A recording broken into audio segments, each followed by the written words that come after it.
बिस्मिल्लाहिर्रहमानिर्रहीम। अस्सलाम वालेकुम। उम्मीद करता हूँ आप लोग ठीक होंगे। अगर आप ये वीडियो देख रहे हैं, आप दो दो किस्म की सिचुएशन आपके सामने होगी।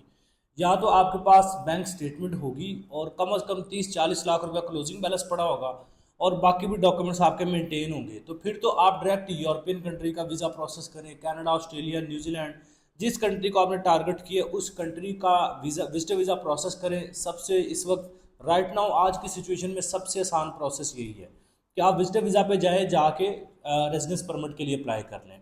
बहुत सारे लीगल वेज होते हैं, ज़रूरी नहीं विजिटर वीज़ा को वर्क वीज़ा में कन्वर्ट करना है। विजिटर वीज़ा को रेजिडेंस परमिट में कन्वर्ट करने के लिए और बहुत सारे लीगल और बहुत ज़्यादा पैथवेज होते हैं जिनको आप यूज़ कर सकते हैं। ज़रूरी नहीं कि विजिटर वीज़ा सिर्फ वर्क वीज़ा में कन्वर्ट करना है हमने, और बहुत सारे ऑप्शंस होते हैं। खैर, उन पर फिर कभी डिस्कस करेंगे। वीडियो आज की जो है वो दो किस्म के लोगों को टारगेट करेगी। पहले मैंने बताया कि अगर आपके पास बैंक स्टेटमेंट है आखिरी 6 महीने की, बाकी डॉक्यूमेंट्स भी आपने प्रॉपर मेंटेन किए हुए हैं, बैंक में आपके 30-40 लाख रुपया भी पड़ा हुआ है, स्टेटमेंट भी मेंटेन है, मेंटेनेंस लेटर भी है, बिजनेस के डॉक्यूमेंट्स प्रॉपर मेंटेन किए हुए हैं, यानी एक अच्छी प्रोफाइल आपने बनाई हुई है, तो फिर आप टूरिस्ट विजिटर वीज़ा प्रोसेस करें जिस कंट्री का भी करना चाह रहे हैं, और डायरेक्ट ही उस कंट्री में जाकर अपनी सेटलमेंट का ऑप्शन देखें। लेकिन अगर आप एक ऐसे बंदे हैं जिसके पास बैंक स्टेटमेंट नहीं है, जो कहता है ना यार मेरे पास बैंक स्टेटमेंट है ना कोई तगड़े सोर्स ऑफ इनकम के डॉक्यूमेंट है, तो इस वीडियो में हम 10 ऐसे कंट्रीज को डिस्कस करेंगे जिन कंट्रीज का टूरिस्ट विजिटर वीज़ा लेना पाकिस्तान से आसान है। और इन कंट्रीज में अगर आप टूरिस्ट विजिटर वीज़ा पे चले जाते हैं तो यहाँ पे आप सेटलमेंट करके कम से कम पाकिस्तानी कोई 70-80 हज़ार रुपया सेविंग कर सकते हैं, या इससे ज़्यादा भी। और इससे कम से कम ये होगा कि आपकी ज़िंदगी का एक आपको स्टार्ट मिल जाएगा। अगर आप पाकिस्तान में 30-40 हज़ार 35 हज़ार कमा रहे हैं, 50 हज़ार कमा रहे हैं, 60 हज़ार भी कमा रहे हैं, तो पाकिस्तान को छोड़ दें, पाकिस्तान से निकलें।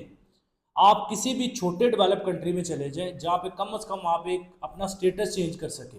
यानी पासपोर्ट तो आपके पास पाकिस्तानी रहेगा, लेकिन आप रेजिडेंस डेवलप कंट्री के होंगे, और वहाँ से फिर आगे निकलना किसी डेवलप कंट्री में आसान होता है, या फिर आपकी प्रोफाइल तगड़ी हो जाती है। यानी पाकिस्तानी पासपोर्ट होल्डर तो आप होंगे, लेकिन रेजिडेंसी आपके पास किसी डेवलप कंट्री होगी तो बहुत सारी एम्बेसीज आपके ऊपर ट्रस्ट करती हैं कि आप ऑलरेडी एक डेवलप कंट्री में बैठे हुए हैं। तो आज हम 10 ऐसे कंट्रीज को टारगेट करेंगे जिनका विजिटर टूरिस्ट वीज़ा पाकिस्तान से आसानी से मिल जाता है, और यहाँ पे आप पाकिस्तान के कंपैरेटिवली अच्छा पैसा कमा सकते हैं। पैसे से मुराद लाखों करोड़ों रुपया नहीं, यानी एक अच्छा स्टार्ट ले सकते हैं, पाकिस्तान की निस्बत अच्छा पैसा कमा सकते हैं, प्रोफाइल को अच्छा करके यहाँ से मूव ऑन कर सकते हैं। यानी एक रियल चीज़ है ना कि आपके पास बैंक स्टेटमेंट नहीं है, आपके पास पैसे नहीं है, बैंक बैलेंस नहीं है, कुछ भी नहीं है, तो डेफिनेटली फिर आपके पास आ जाके यही ऑप्शन बचता है ना कि आप छोटे कंट्रीज़ की तरफ जाएं। अगर आपने ये सोचा हुआ है कि बैंक स्टेटमेंट भी नहीं है और कुछ भी नहीं है, फिर भी मैंने जाना यूरोप ही है, जाना कनाडा ही है, तो फिर आपने सारी ज़िंदगी पाकिस्तान में रहना है, क्योंकि आपके पास डॉक्यूमेंट्स ही नहीं है प्रॉपर।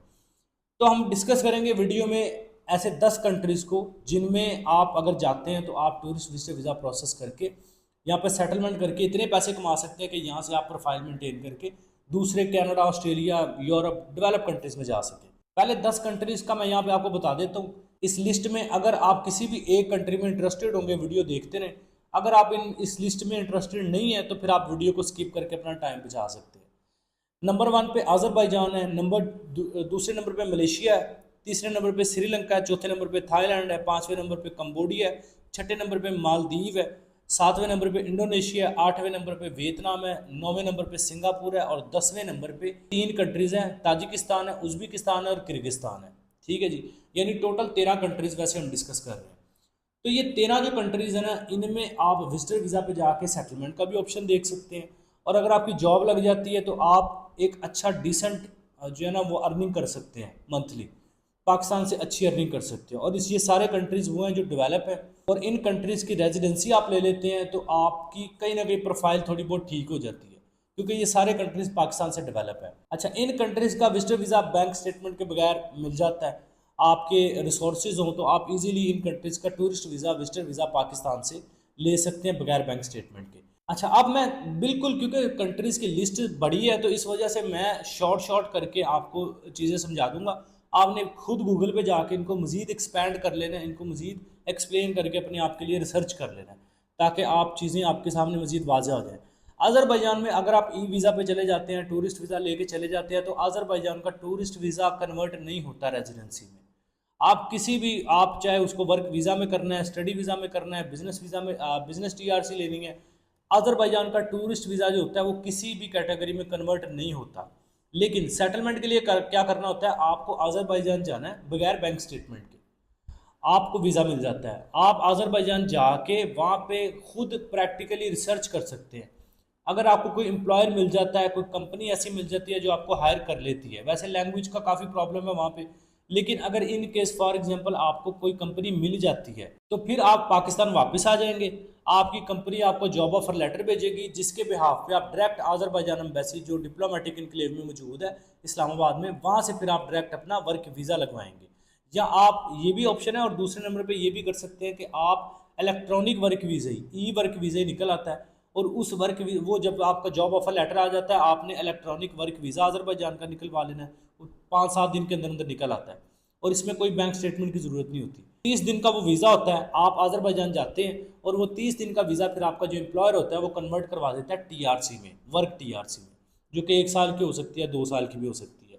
ये हो गया अज़रबैजान का। दूसरे नंबर पे एक और ऑप्शन है कि आप अज़रबैजान में टूरिस्ट वीज़ा पे चले जाएं, वहाँ पे जाकर अपनी कंपनी रजिस्टर्ड कर लें, कंपनी रजिस्टर्ड करके आप वापस पाकिस्तान आ जाएं और फिर आप अपनी कंपनी की स्पॉन्सरशिप पे दोबारा टीआरसी लेके जा सकते हैं। जो बिज़नेस वीज़ा अप्लाई करके और फिर वहाँ पे बिज़नेस टीआरसी आप ले सकते हैं। मैं बिल्कुल बेसिक समझा रहा हूँ, मैंने कहा एक्सप्लेन करूँगा, वीडियो बहुत 30-40 मिनट तक चली जाएगी। और आजकल अज़रबैजान में अगर आप अपनी कंपनी ओपन करते हैं तो आपका जो कैपिटल है वो 50,000 मन्नत आपने रखवाना होता है, पाकिस्तानी की 80 लाख रुपए के करीब आपने बैंक में पैसे शो करवाने होते हैं। अज़रबैजान में एक अकाउंट ओपन करवा के आपको वहाँ पे 50,000 मन्नत रखवाने होते हैं, सिर्फ शो करवाने हैं, और उसकी बेस पे आपको टीआरसी मिल जाती है।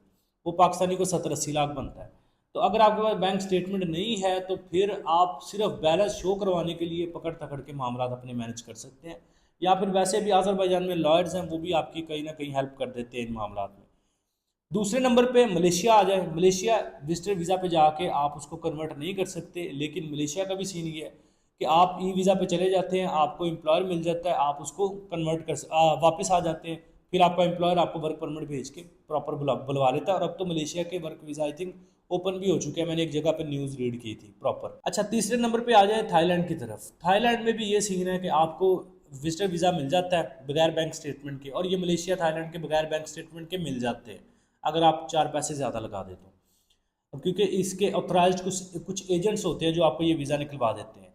अच्छा, अब थाईलैंड में अगर आप विजिटर वीज़ा पे चले जाते हैं तो आप जाके आपको वही सीन के एम्प्लॉयर मिल जाता है, आप वापस आएंगे, फिर आपका एम्प्लॉयर आपको वर्क परमिट भेजेगा, आप दोबारा वर्क वीज़ा पे जाएंगे, इसका भी वीज़ा कन्वर्ट नहीं होता। लेकिन इसमें ये होता है कि आपको अगर थाईलैंड में कोई एम्प्लॉयर नहीं भी मिलता तो फिर भी आप 1 साल तक की रेजिडेंसी थाईलैंड की ले सकते हैं बगैर बैंक स्टेटमेंट के, मिल जाती है। और इसके अलावा कंबोडिया, कंबोडिया भी सीन यही है। वैसे थोड़े से स्कैम्स होते हैं कंबोडिया में पाकिस्तानियों के साथ, लेकिन कंबोडिया में अगर आप वीज़ा ऑन अराइवल पाकिस्तानी जा सकते हैं, ई वीज़ा लेके भी जा सकते हैं, लेकिन बड़ी एहतियात आपको करनी होती है कि कंबोडिया में ज़्यादा स्कैम ही होता है कंपनीज का। कंबोडिया में काफ़ी ज़्यादा स्कैम की वजह से कंबोडिया मशहूर है, लेकिन एक ऑप्शन था तो मैंने कहा इस लिस्ट में ऐड कर देना चाहिए। कंबोडिया में भी बहुत सारे पाकिस्तानी मेरे से रब्ता करते हैं जो पैसे वहाँ पे कमा रहे हैं। कंबोडिया, मालदीव, थाईलैंड, यहाँ पे 5-5, 600 डॉलर लोग महीने का कमा रहे हैं रेस्टोरेंट्स पे काम करके, या किसी फैक्ट्री में काम करके। इस तरह के ये कॉल सेंटर और इस तरह के टोटल फ्रॉड होते हैं, इनसे आपने बचना है। ये जो होते हैं ना, फैक्ट्री में किसी में जॉब लग गई या किसी रेस्टोरेंट में लग गई, होटल में लग गई, वो ठीक है, वहाँ पे आप कर सकते हैं। और वो भी यही है कि विजिटर वीज़ा पे आप जाके किसी होटल, रेस्टोरेंट, किसी फैक्ट्री, कहीं पे भी आप अपनी किस्मत को आजमा सकते हैं। उसके अलावा मालदीव है। मालदीव में एक बंदे ने मेरे से रब्ता किया था, वो पाकिस्तानी को तकरीबन 1.5-2 लाख रुपया वहाँ पे महीने का कमा रहा था, किसी रिजॉर्ट में वो जॉब कर रहा था। तो जॉब मिल जाती, कोई भी कंट्री है जब आप ढूंढते हैं तो वहाँ पे सक्सेस मिल ही जाती है। अच्छा, उसके अलावा फिर आगे इंडोनेशिया आ जाता है। इंडोनेशिया का तो ई वीज़ा, टूरिस्ट वीज़ा भी मिल जाता है, बिजनेस वीज़ा भी मिल जाता है, 1 साल का भी वीज़ा मिल जाता है बगैर बैंक स्टेटमेंट के। अगर आप हमसे करवाना चाहें तो करवा सकते हैं। वियतनाम का आपको वीज़ा मिल जाता है बगैर बैंक स्टेटमेंट के, इनविटेशन की बेस पे मिल जाता है, इनविटेशन अरेंज हो जाता है, हमसे कहेंगे हम करवा देंगे, आपका कोई अपना जानने वाला उससे भी करवा सकते हैं। वियतनाम का भी यही सीन है, आप विजिटर वीज़ा पे जाके आपका जॉब मिल जाती है तो आपका जो एम्प्लॉयर है वो आपको वर्क परमिट भेजेगा, जिसकी बेस पे आप यहाँ से वर्क वीज़ा लेके पाकिस्तान से जाएंगे। और सेम यही स्टोरी सिंगापुर की है कि आप विजिटर वीज़ा पे जाएंगे, ई वीज़ा मिल जाता है आपको बगैर बैंक स्टेटमेंट के। और सिंगापुर में भी आप इसी तरह जाते हैं, जाके आपको कोई एम्प्लॉयर मिल जाता है तो आप वापस आएंगे, आपका यहाँ से दोबारा वर्क परमिट लगेगा और आपको आपका एम्प्लॉयर वर्क परमिट भेजेगा, उसकी बेस पे आप पाकिस्तान से वर्क वीज़ा अपना ऑनलाइन ही अप्लाई करेंगे और आप वर्क वीज़ा लेके जा सकते हैं सिंगापुर। अच्छा, उसके बाद लास्ट में आ जाते हैं सेंट्रल एशियन कंट्रीज़ में, जिसमें ताजिकिस्तान है, उज़्बेकिस्तान है और किर्गिस्तान है। तीनों कंट्रीज़ में जॉब अपॉर्चुनिटीज़ कहीं ना कहीं अवेलेबल है, बिजनेस अपॉर्चुनिटीज़ भी है। इन तीनों कंट्रीज़ के विजिटर वीज़ा भी आपको बगैर बैंक स्टेटमेंट के मिल जाते हैं। इनमें से कुछ कंट्रीज़ हैं सेंट्रल एशिया में जो विजिटर वीज़ा को रेजिडेंस परमिट में कन्वर्ट करने की इजाज़त देते हैं, लेकिन कुछ टर्म्स एंड कंडीशंस अप्लाई होती हैं। लेकिन ज़्यादा जो ऑथेंटिक है वो यही वे होता है कि आप विजिटर वीज़ा पे जाएँ, वहाँ पे जाके कंपनी ढूंढें, जॉब ढूंढें, फैक्ट्री में ढूंढ लें, रेस्टोरेंट होटल से बात कर लें, और जब आपको मिल जाए तो आप वर्क परमिट आप पाकिस्तान वापस आ जाएँ, एग्जिट कर लें, और फिर आपको वर्क परमिट मिले जिसकी बेस पे आप प्रॉपर वर्क वीज़ा पे जाएँ। तो ये छोटे कंट्रीज़ वो हैं जो पाकिस्तानियों को बगैर बैंक स्टेटमेंट के वीज़ा देते हैं। अब आपका क्वेश्चन ये होगा कि यार विजिटर वीज़ा पे पहले जाएँ, 2-2.5 लाख 3 लाख 5 लाख खर्च करें अपने वीज़ा पे, टिकट पे, रहाइश, खाना पीना सारा, और जॉब ना लगी तो फिर तो आपको फिर वापस आना है, यानी कम से कम आपकी ट्रैवल हिस्ट्री तो बन जाएगी ना, क्योंकि इन कंट्रीज़ के वर्क वीज़ा पाकिस्तानियों के लिए नहीं लगते जल्दी। इन जो मैंने कंट्रीज़ आपको बताए हैं ना, इनके वर्क वीज़ा पाकिस्तान से लगना बहुत मुश्किल है। लेकिन फ़ायदा ये होता है कि जब आप विजिटर वीज़ा पे खुद प्रैक्टिकली फिजिकली वहाँ पे मौजूद होते हैं ना, तो कंपनी को कन्वेंस करना, कंपनी के साथ डील बनाना आपके लिए आसान होता है कंपैरेटिवली। यहाँ पे अगर बैठ के आप कंपनी से रब्ता करें या फिर आप किसी एजेंट को पैसे दे दें, क्योंकि फ्रॉड भी आजकल बहुत चल रहे हैं, तो आप किसी एजेंट को 5-7 लाख 10 लाख रुपया दे के वो डुबो के बैठ जाएं, 14-14 लाख रुपया मांग रहे हैं कंबोडिया जैसे कंट्रीज़ के लिए। तो ऐसे कंट्रीज़ में आप 8-8 9 9 लाख रुपया मलेशिया के लिए मांग रहे हैं, और फिर पैसे दे के पता नहीं है कि वो काम करेंगे भी कि नहीं। तो इससे बेहतर हल ये नहीं है कि आप विजिटर वीज़ा पे खुद चले जाएं, खुद उस कंट्री में जाएं। 30 दिन का वीज़ा होता है, कब कोई आप कोशिश करें 30 दिन के अंदर कंपनीज को कन्विंस करने की, किसी होटल रेस्टोरेंट वाला है उसको कन्विंस करने की कि यार मुझे जॉब चाहिए। आप मुझे फिजिकली वहाँ पे मौजूद होते हैं ना, तो चीज़ें आपके लिए और होती हैं, यानी चीज़ें बहुत हद तक आपके हक में होती हैं जब आप फिजिकली उस कंट्री में मौजूद हों, और डायरेक्ट आप उस कंपनी के रिप्रेजेंटेटिव के पास बैठ के बात कर रहे हो, तो आपके लिए चीज़ें आसान होती हैं। और मेजोरिटी ऑफ ऐसी एप्लीकेशन या ऐसे केसेस है जो विजिटर वीज़ा पे गए, उन्होंने प्रॉपर कंपनीज से बात की और कंपनीज ने उन्हें जॉब ऑफर लेटर दिया भी, और वो दोबारा वर्क वीज़ा पे प्रॉपर गए और आज भी सेटल है वहाँ पे। अब ऐसा भी नहीं है कि हर बंदे के लिए ये वर्क करेगी स्ट्रैटेजी, क्योंकि देखें आपके पास जब बैंक स्टेटमेंट भी नहीं है, आपके पास डॉक्यूमेंट्स भी नहीं है, तो आप क्या करेंगे आज आके? दो ही ऑप्शन है ना, या तो आप खुद विजिटर वीज़ा पे जाके कंपनी ढूंढे वहाँ पे, और फिर खुद दोबारा वापस आके दोबारा वर्क वीज़ा पे चले जाएं, वर्क परमिट आपका आ जाए, या तो ये हल है। इसमें आपके पैसे ज़ाया होने का डर नहीं है, वीज़ा आपने खुद लगवाना है, टिकट आपने खुद लगवानी है, पैसे आपने खुद करने हैं जहाँ पे यूज़ करने हैं। स्कैम फ्रॉड इस तरह का कोई चक्कर नहीं है, और फिर आपकी ट्रैवल हिस्ट्री भी बन रही है। दूसरी तरफ आपके पास एक ही हल, या ये हल होगा कि आप किसी एजेंट को 10-12 लाख 14 लाख रुपया दे दें, और फिर आप इंतज़ार करें कि वो फ्रॉड करे या फिर मेरा वीज़ा लगवाए 50-50, यानी रिस्क, टोटल रिस्क पे। तो ये दो ही ऑप्शन है आपके पास। कंट्रीज़ भी जो मैंने बताए हैं ये भी बगैर बैंक स्टेटमेंट के यही कंट्रीज़ हैं जहाँ पे आपकी सेटलमेंट पॉसिबल है, जहाँ पे आप जाके कुछ पैसे कमा सकते हैं, अपनी प्रोफाइल को अच्छा कर सकते हैं। और ऑप्शन भी आपके पास यही है कि आप खुद इन कंट्रीज़ में फिजिकली जाएं, जाके जॉब ढूंढने की कोशिश करें, मिल जाती है वेल एंड गुड, नहीं मिलती तो वापस आ जाएं, कम से कम ट्रैवल हिस्ट्री तो आपकी बन जाएगी ना। और दूसरे नंबर पे ये कि आप इन कंट्रीज़ में ज़रूरी नहीं आपने जॉब ही ढूंढनी है, बहुत सारे इनमें से ऐसे कंट्रीज़ हैं जो आपको विजिटर वीज़ा पे जाके कंपनी खोलने की इजाज़त देते हैं। आप अपनी कंपनी वहाँ पे किसी लॉयर के साथ मिलकर अपनी कंपनी खोल के बाद में अपने कंट्री में वापस आएंगे, और अब आपने जो अपनी कंपनी खोली है 30 दिन के अंदर अंदर लॉयर के साथ मिलके, वो लॉयर भी $150-200 फीस अपनी ले लेते हैं वहाँ पे। इन सारे कंट्रीज़ में तकरीबन इतनी फीस होगी, $100-150 ही। और उस कंपनी के बिहाफ पे खुद अपने आप को सेल्फ स्पॉन्सरशिप करके आप अपना 1 साल का वीज़ा निकलवा सकते हैं इन कंट्रीज़ का, और फिर अपनी कंपनी के बिहाफ पे आप इन कंट्रीज़ में जा सकते हैं। ज़रूरी नहीं विजिटर वीज़ा पे जाके आपने जॉब ही ढूंढनी है, आप विजिटर वीज़ा पे जाके इन कंट्रीज़ में अपनी कंपनी ओपन कर सकते हैं। किसी भी लोकल लॉयर को पकड़ ले वहाँ पे, $100-150 लेके वो आपकी कंपनी ओपन करवा देता है। आप कंपनी ओपन करके दोबारा पाकिस्तान वापस आ जाएंगे, और यहाँ से जो आपने कंपनी अपनी ओपन की उसी की बेस पे अपना वीज़ा 1 साल का निकलवा के जा सकते हैं। तो ये कुछ स्ट्रैटेजीज होती हैं जिनको आपने अपनाना है, क्योंकि आपके पास बैंक स्टेटमेंट नहीं है, आपके पास प्रॉपर डॉक्यूमेंट्स नहीं है, तो डेफिनेटली फिर आपको कोई ना कोई रिस्क लेना पड़ता है, कोई ना कोई नई स्ट्रैटेजी को आपको अवेल करना पड़ता है। बाकी अगर आपके पास बैंक स्टेटमेंट और तमाम डॉक्यूमेंट्स मौजूद हैं, फिर ये चक्करों में ना पड़े, फिर पैसे ज़ाया ना करें, रिस्क ना लें, फिर सीधा ही अपना किसी यूरोपियन कंट्री का, कनाडा का, ऑस्ट्रेलिया का, बड़े कंट्री का वीज़ा अप्लाई करें, उधर रिस्क लें। अगर आपके पास बैंक स्टेटमेंट भी है, मेंटेनेंस लेटर है, जॉब बिजनेस के डॉक्यूमेंट्स हैं, FRC, पासपोर्ट, सारी फाइल आपके पास मेंटेन है,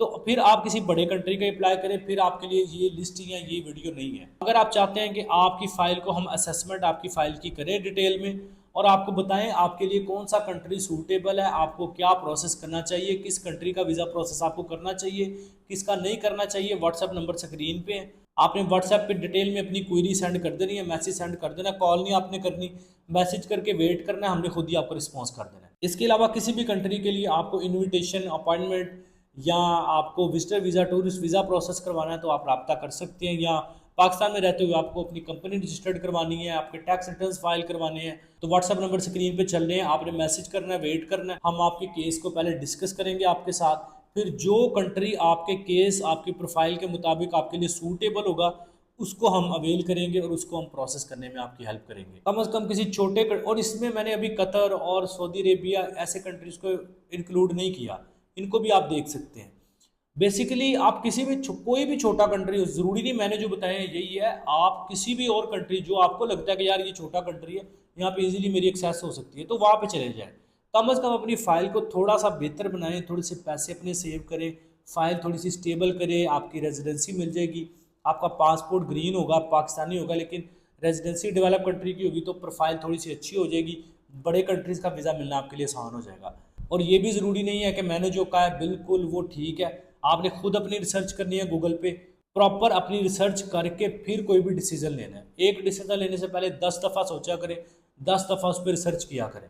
बाद बात मैं भी गलत हो सकता हूँ, ऐसा नहीं कि मैंने जो कहा वो बिल्कुल ठीक है। मकसद होता है सिर्फ एक पिन पॉइंट करना, आपको पॉइंट बताना कि यार ये ऑप्शंस हो सकते हैं, उन ऑप्शंस को अपनी प्रोफाइल के मुताबिक कैसे उनको यूज़ करना है, कैसे उन पर रिसर्च करनी है, उनको कैसे यूटिलाइज करना है, वो totally it's depends on you. I think ये बेसिक एक स्ट्रैटेजी आपको पसंद आई होगी।